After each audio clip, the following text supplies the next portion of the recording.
In the past few months, I've taken quite a few domestic trips across the US where all of my travel expenses were completely covered by credit card points. Y'all have seen a couple of dedicated videos so far on a couple of those redemptions, one being the Las Vegas meetup that I went to, as well as my East Coast road trip I went on a few weeks back. But there have been some more trips that I haven't documented on the channel yet that I also use my points for. Each one of those redemptions though really wasn't enough to justify its own video, so I figured I might as well just throw every single one of those in this one for y'all as a quick summary of the last few months. Funny enough, each of these redemptions was actually made by transferring my Chase points out to Southwest. And while that is not always the best way to redeem your Chase points, especially if you have the Chase Sapphire Reserve that gives you a minimum 50% boost on your points, this has been a sweet spot redemption that I do time and time again just because it fits my travel habits so well. My highest tier Chase card at the moment is the Chase Sapphire Preferred, link down below as always. So my minimum redemption rate for my Chase points is 1.25 cents per point, since it gives you a 25% boost on your points through the portal. And every one of the redemptions in this video does beat that by a decent margin. Y'all have heard me say this a lot on my channel, and I'll probably end up making a dedicated video on this pretty soon, but I really don't think we should be getting so worked up about cent per point values. To me, if I can use my points to help subsidize my travel costs and get those down to as close as $0 as possible, I don't care what my cent per point value was for that redemption. That is, of course, as long as it's above my base that I set for each lender, which is a little bit different depending on what cards I have with them. But the redemptions in this video are a perfect example of that philosophy. While they're not those fancy international first class flights that you might see other people taking, I would say they're very realistic for the everyday credit card user, and that's exactly why I share them. And for those of y'all that do really care about cent per point, don't worry, I am about to release a video about an international trip that I'm taking next year where I did fly in that international business class seat, so that video should scratch that itch for you. This video specifically is going to be broken down into a few parts. Part one, I'm going to show you exactly how you can transfer your Chase points out to every Chase travel partner, but specifically Southwest for this example. Part two is going to be a redemption that I made for a trip to Denver recently. Part three is going to be about a redemption I did to Taos, New Mexico that I'll be taking here in the winter. Part four is going to be a redemption of a trip I took to Charlotte a few months back. And then part five is going to be all about my trip to Dallas, Texas for VidSummit, which I actually attended with Daniel Braun. With all that being said, let's jump into part one, how to transfer your Chase points to travel partners. So the first thing that you're going to want to do is go to your Chase Ultimate Rewards portal. And then from there, you're going to choose the card that you want to transfer your points from, which is going to be your highest tier Chase card, either your Chase Sapphire Preferred, Chase Sapphire Reserve, or Chase Ink Preferred to transfer out to travel partners. And also, let me interrupt real quick. If you don't have enough points on that card in order to make the booking you want to, you can always go to combine points in the Chase Ultimate Rewards portal as well. And that'll allow you to transfer points from your other Chase cards to this highest tier one, where then you can actually do the transfer that you want to, like this. But once you choose the card that you want to transfer from, you're going to go ahead and click travel. Then you'll click transfer points to travel partners. At that point, you'll be able to see the full list of all the travel partners, including which ones have transfer bonuses right now that you might want to take advantage of. But you basically just want to scroll down to the one that you want to transfer out to. Then all you do is select that travel partner and click transfer points. If you haven't connected the accounts before, all you have to do is just enter your account information. It'll link them automatically. And then once it's connected, you can enter in the amount of points that you want to transfer over. Remember that this is a one-way transfer. You cannot transfer points back, so you have to actually know exactly how many points you need with that travel partner. Then all you have to do is review the transfer and click submit when you're ready. So it's really just that simple. And now we can go ahead and dive into these redemptions that I made, which I made by utilizing that exact method I just shared. Now we can go ahead and dive into part two, which is my Denver trip redemption. First, I wanted to go ahead and give y'all a quick trip summary just in case you care to hear what I actually did while I was there. Now, this one in particular was one that I actually kind of made last minute because my buddy's birthday was coming up, and obviously I work remote, so I can kind of work from wherever. But I realized he wasn't going to be coming home for his birthday like normal, so I was like, well, might as well just book a flight up there and see him for it. I'd also really been wanting to hike in Denver before it got too cold, so the timing of this trip being in October was actually perfect for that. It was just a quick 3-night trip, which I did not need a hotel for because my buddy let me crash on his couch, and we just had a ton of fun with it. I flew in pretty early Friday morning, and right whenever he picked me up from the airport, we basically just went straight to the mountains to hike. For those y'all that are curious, we didn't hike in Denver, we were hiking in Boulder, in Chautauqua specifically, and we did the third Flatiron hike. The views from the top of this hike were incredible, and I had to share some of the pictures with my members in my members only community feed because it was just too good not to share. That was the main event on Friday. Saturday, we went to a bar called Choppers, which is actually like a University of Texas bar in Denver for whatever reason. And UT actually almost lost that game against Houston, so that was was almost a really sad day, but luckily we pulled through and just got to hang out at the bar, so it was a good time. And then Sunday, we really only had one thing on the agenda, and that was to go to the Denver Broncos game against the Green Bay Packers. And honestly, I thought being in Denver during the fall, it was going to be extremely cold while we were there, at least compared to Texas, of course, but it was not that way and not what I was expecting at all. And the game was like extremely hot, but the views from inside the stadium were just insane. So it didn't really matter how hot it was. I was just enjoying my time being there. And actually the Broncos won the game, which was pretty insane. I think that pushed them to 2-5. So who would have thought? And then as for traveling back home, we woke up before 5 o'clock on Monday morning. That way I could make my flight on time and my buddy could make it to work. And then I will tell you, once I got home, I took one of the biggest naps I've taken in a long time. I was so tired after that weekend, but honestly, all worth it. As for the redemption itself, as I mentioned before, I only needed flights for this trip. So let me break down exactly how that worked. As for the departing flight from Austin to Denver, the cash price of that flight was $134, and the points required to make that booking was 9,124 points. The returning flight was actually cheaper coming back from Denver to Austin, and the cash price of that was $109, with the points cost only being 7,265 points. That brings our grand total price in cash to $242.96, but by booking in points, I would only have to use 16,459 points, plus of course $11.20 in taxes and fees. Taking the total cash price minus taxes and fees and dividing that by the total cost in points, multiplying that by 100, you get a cent per point rate of 1.4 cents per point. Overall, not a bad redemption by any means, but also nothing to write home about. This is actually the exact point valuation that the points guy assigns to Southwest miles, and in my experience, that is pretty accurate as to what you're going to get most of the time. That being because Southwest has that like dynamic pricing model, I believe it's called, so there's not really any like big award availability with them. But we do have some higher value redemptions with Southwest coming up, so just wait for those. Diving into part 3, we'll get into my Taos trip redemption. Now this actually is a trip that I haven't taken yet, so I'm gonna have to blur out all my sensitive information about when the flight's gonna be and stuff, because I don't necessarily want any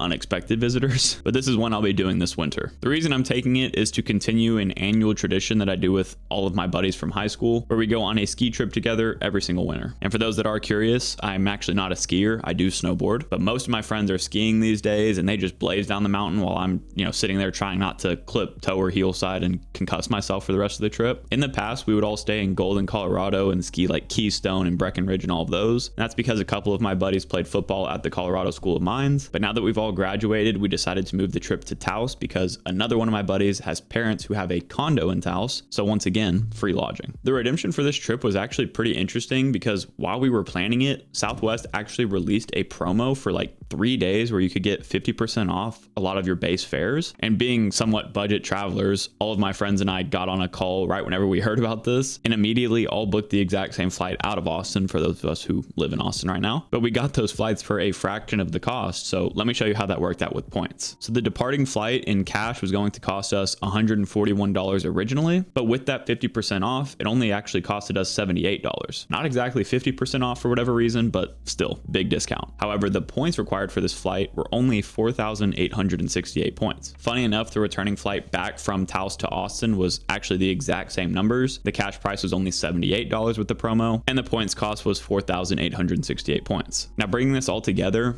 I unfortunately did not actually take a screenshot of how much it would have costed total in cash with taxes and fees included. But if we extrapolate some information from the Denver trip, first of all, we know that the total cash price was $156 without taxes and fees, but that Denver trip had about 22% of a premium added to that base cash price. So if we did that for this trip, that would have made it cost $191.14. Now, what I did know is that the points cost was only 9,736 points, plus that same $11.20 in taxes and fees. So if you take that $191.14, subtract out the $11.20 in taxes and fees, divide that by the 9,736 points, and multiply by 100, you're going to get a cent per point value of 1.85 cents per point. I was actually pretty shocked to see this number and was hoping that some of y'all could back check this, but I tried to do it myself multiple times. But even if I didn't add that extra 22% premium and just kept that base cash price as part of the calculation, this still would have been a 1.48 cent per point redemption. So I guess that promo did actually help more in points than it does in cash. But in reality, to have all of my travel expenses for this entire trip paid for with less than 10,000 Chase points, that's just amazing to me no matter what the cent per point value was. I say that because I know that on these trips, I make some of my best lifelong memories, and that's all that matters. I'm not going to care in 10 years what cent per point value I got for this trip.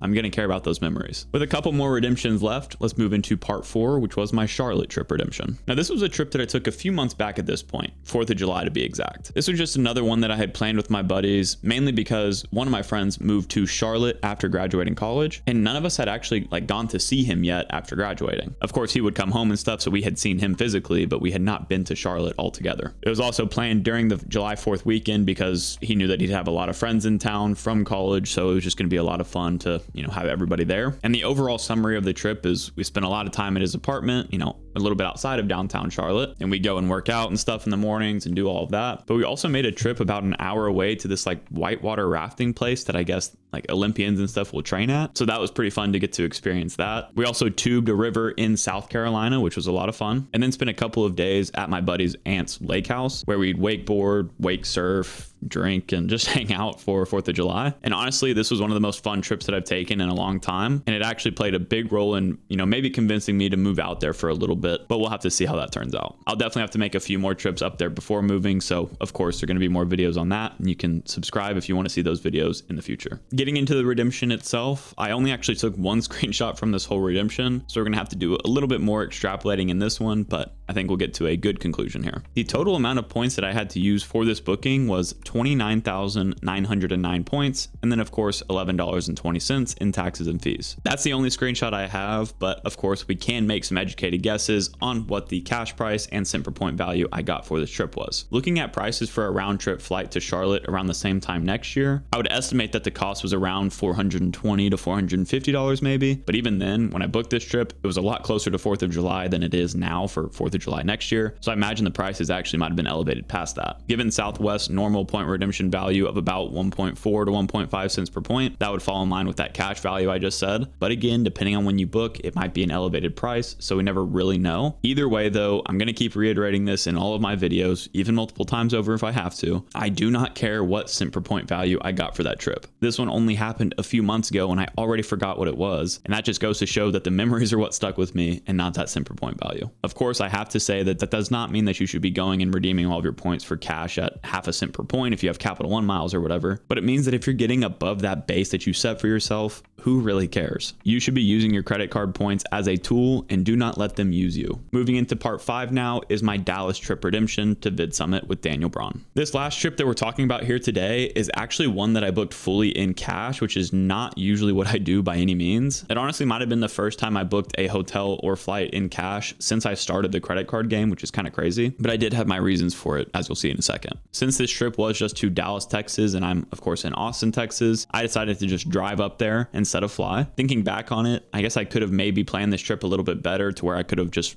flown from Austin to DFW and seen the Capital One lounge in the DFW airport. But honestly, that would have taken me more time than it would have to just drive there, considering I live about an hour away from Austin airport as is. So for the content, might have been worth it, but that's not what I ended up doing. But opposites to the other redemptions in this video, I did not book any plane tickets for this trip. I just booked a hotel. This was a super quick 2-night trip in Dallas for VidSummit, which is a big conference for YouTubers basically, where we got to hear keynotes from some of the biggest creators on YouTube in general. That's people like Mr. Beast, Patty Galloway, Michelle Carre, Tom Bilyeu, and a bunch more. But I also got to meet a bunch of cool people that I've watched on YouTube for years, that being people like Humphrey Yang, Gabe Bolt, Mark Tilbury, and a bunch of other great dudes that I hope to be friends with going forward. The conference itself did have rooms that you could book with them in order to get a discounted rate, but by the time that I booked a trip, all of those were sold out. So of course, as with every hotel booking that I've ever done, I will always check Hyatt's first, and ended up finding a very cheap Hyatt house that was about a mile away from the convention center, which was perfect. Now, like I said before, this was a trip that I actually planned with Daniel Braun because he was going to be coming,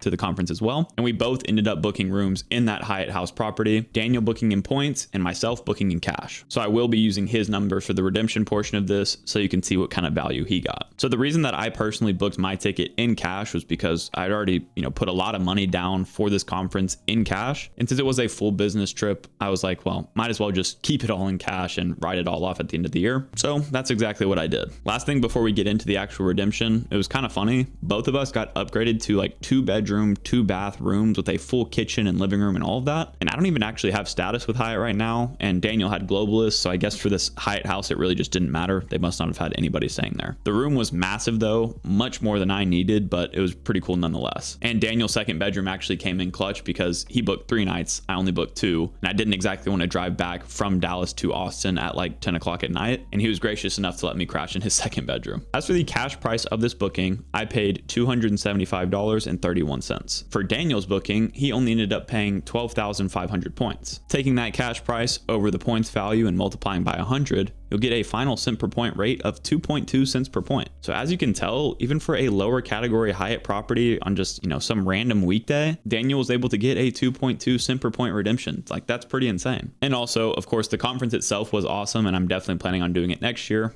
Maybe I'll use points for that one. Who knows? If this type of video did pique your interest, which I assume it did if you're still watching it, go ahead and click into this playlist next, where I've made dedicated videos on a couple of my bigger redemptions that I think you'll enjoy. I'm not going to make him get up for this one, but you can see Odin is laying right there. And as always, we really appreciate y'all watching. If you did enjoy it, please consider leaving a like and subscribing to the channel, and we'll catch you guys next time.